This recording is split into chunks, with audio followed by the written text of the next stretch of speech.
Hey y'all, I've been itching to do some more listening recommendation videos on my channel here, and I got quite a few ideas, but today, kind of in the spirit of summer, I figured I'd do a 90s country, 10 90s country albums you need to hear video.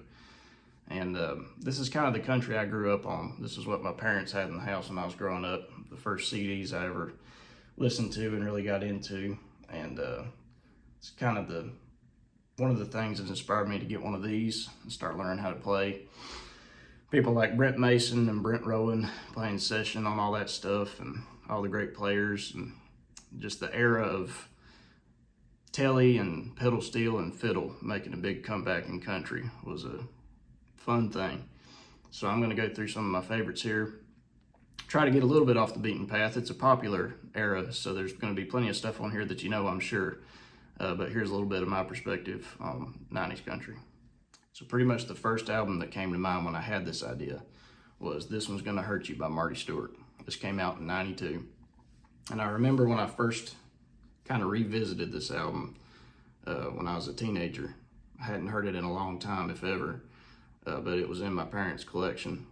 And I put this in my little boombox and turned it on, and it starts out with this track about Marty going to hillbilly heaven in a dream and having a conversation with Hank Sr. about being different in the world of country music.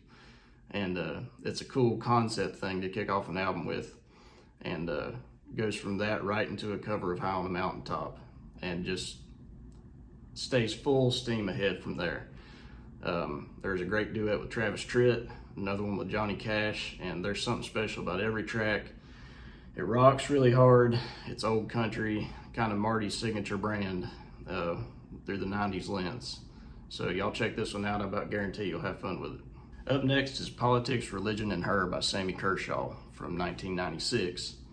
And I didn't grow up with this album, although I'm sure I heard some radio hits off of it here and there. But I remember a few years ago, me and my good buddy Josh Berry turned this album on during a long drive. I think we were in Missouri somewhere, who knows, a lot of miles on the road with the Appalachian Road Show, but we turned this on and had a meltdown because every track was just killing us. And I love Sammy in general. He's got a tremendous voice and a great style. I like how he chooses material, and there's always an attitude to it. This album's full of attitude. There's some funny stuff and some deep stuff. That title track sums up how I feel about conversations a lot of times, and it's a great one. That cover of Chevy Van on there is really good. Memphis, Tennessee is a lot of fun, a good Chuck Berry cover, and this is just a rockin' country good time from start to finish. So I really enjoyed discovering this one a little bit more recently, and I think y'all will too. One great thing about 90s country to me was the prevalence of bands. You know, there's always great frontmen in country, and I love that stuff, and there's a ton of that on this list. But when a country artist presents as a band, like Diamond Rio or Restless Heart or Sawyer Brown or Lone Star, you get a little bit different presentation. The music has a little bit different feel to it. And my buddy Jeremy Brown years ago introduced me to a 90s country band called Ricochet, and I really got into listening to those guys at that time. And so that's the next one on this list here, Blink of an Eye by Ricochet. I really could have picked any of their first three albums. Any of their stuff's great. But this one just has some of my favorite tracks. The title track's awesome. This was a great band. They're fun to look up on YouTube and find old performance videos and interviews and stuff. So hopefully this is something a little bit different if you're not familiar with Ricochet, especially past, you know, Daddy's Money was their big hit, but there's a ton of great stuff in that catalog. So have fun doing a deep dive on Ricochet, and maybe start with Blink of an Eye album. Up next, we've got Country Club by Travis Tritt. This came out in 1990. Travis is one of my favorites, tremendous singer, tremendous artist. And this album is relentless from start to finish. Every track is awesome. It's one of these where going through a full album instead of just the hits is really rewarding. One of my favorite tracks on this album is The Road Home. The groove on that one, that main hook, is just killer. The closing jam on Dixie Flyer is awesome. And this is just a great representation of Travis Tritt's sort of southern rock and country style. and about guarantee you'll enjoy this one. All right, now we've got Simul Win from 1992 by John Anderson. And y'all probably know this was kind of a comeback album for John Anderson in his career. And man, it's a great album all the way through. Obviously, there's some great hits on this album, but some deep cuts are really fun. Mainly, the first one that comes to mind for me is When It Comes to You, written by Mark Knopfler, with Mark Knopfler playing guitar on the track. And as soon as you hear him hit a note, you know it's him. And it meshes so well with John Anderson's style, which is a really fun thing to hear, kind of unexpected, but totally works when you hear it. Another track that's a deep cut on this one that I love is Look Away. I've always loved the lyrics to that song, and this was one of my favorite ones that I discovered from my dad's 90s country CD collection. Now, sticking with the idea of doing stuff that's just a little bit different on our 90s country list, we've got On the Road by Leroy Parnell. This is from 93, and Leroy, in addition to being a great singer and songwriter, is a tremendous guitar player, especially a slide guitar player. And y'all have probably seen, if you're into this world at all, how he's such a fan of the Allman Brothers world and can play all that stuff. And there's great videos of him jamming with Jack Pearson and people like that. So really respect him as a player. And this album's a ton of fun. You got some good hits on here, some deep cuts that really kick ass, like Country Down to My Soul is a great high-speed rocker. Straight Shooter comes to mind too, is another song with a great groove. So this album's got some great playing on it, in addition to just being some good 90s country. So check out On the Road, Leroy Parnell. Now this is an interesting entry in the list here. I probably wouldn't have known about this album for a long time if it hadn't been in my dad's collection when I was growing up. But this one's called Common Thread, The Songs of the Eagles. And there's various country artists on this compilation album. Came out in 93, and there are some real highlights on here. The whole album's great. I'm a huge fan of the Eagles, so you're always kind of skeptical about how covers are going to go over. You know, anything besides the original kind of raises a question mark. But man, this album worked. This was a great idea. And Clint Black's version of Desperado is unreal. He sang his heart out on that track, and it really shows.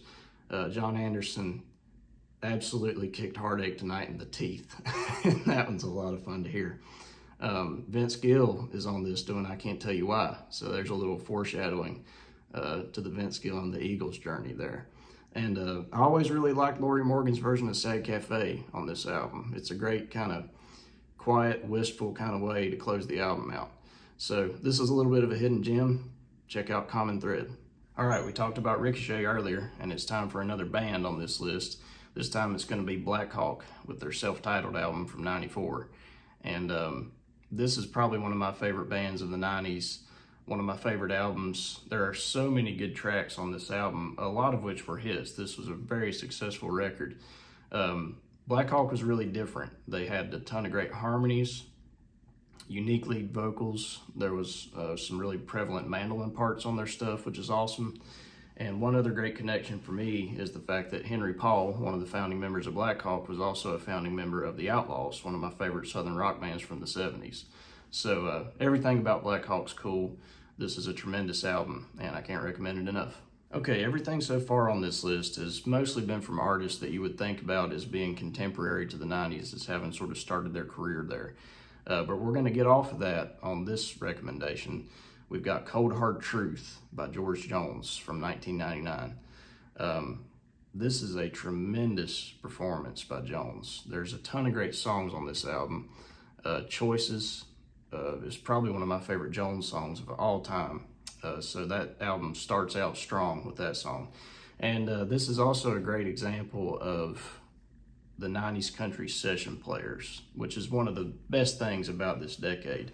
So just to name off a few, you've got Stuart Duncan playing a lot of the fiddle, Paul Franklin on steel guitar, Brent Mason doing the electric guitar, who was my first country guitar hero, Pig Robbins on piano, Glenn Worf on bass.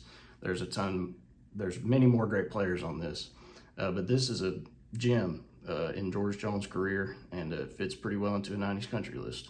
All right, I've got my Damn Straight shirt on, so I figured I had to put a George Strait album on this, and I would have anyway. He does sort of transcend the decade label. because he's got stuff all over his career that's tremendous. But I figured I'd put a 90s George Strait album on this, and I was trying to decide which one, and I just asked myself which album had Trains Make Me Lonesome on it, because that's one of my favorites, and it's this one, Holding My Own from 1992. This is great. George is always great. This was part of my the collection I had growing up, so I've got a lot of nostalgia for this album. And it starts off with You're Right, I'm Wrong, which immediately kind of sets that Texas tone to George's stuff. It still fits in the mainstream like his stuff always does, but you can just tell it's got that Texas edge to it. So can't recommend this one enough, and that rounds out the list for today. Hope y'all have a lot of fun with it. Drop some of your favorite 90s albums in the comments here, and I'm looking forward to maybe making another one of these videos soon. I got some different genres and some different angles in mind, and I've had a lot of fun with this, so hope y'all did too, and we'll talk to you next time.